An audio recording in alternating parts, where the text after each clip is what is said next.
ARCTEC has had some difficult starts and stops in its efforts to house 6 Railbelt utilities under one roof.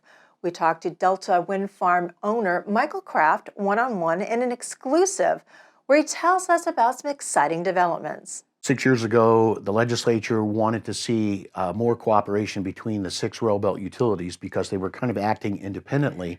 There was little fiefdoms. Everyone is getting more production power. Nobody's getting lines to transmit all that power. That was part of it. Bradley Lakes is the biggest player in it because Bradley Lakes is, we get 5% of that power in Fairbanks, but it has to come through 5 other utilities to get to us. So by the time it gets to us, it's pretty much worthless. Because everyone has a tariff. There's a tariff, and there's also up to 40% line loss because I think it's almost over 550 miles. Yeah. So it's, if there was a way to use that power more effectively to like Anchorage, for example, and maybe Anchorage would buy our 5% and we would do something else north with that to generate some other type of electricity. But the 6 utilities were basically given marching orders by the legislature. You guys need to make this better for the public. There needs to be improvements, scales of economy, economic dispatch of energy, no pancaking of the rates.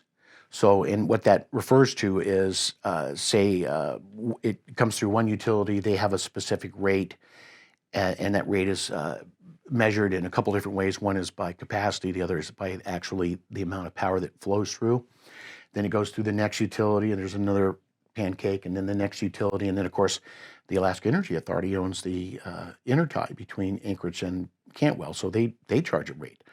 And so by the time that power gets to us, whether it's the economy power we buy from Anchorage, which is really helpful to Fairbanks, if we are buying 78 megawatts of gas-generated electricity from Anchorage, that means that we're not running coal plants downtown Fairbanks. We're not burning diesel at the North Pole refinery.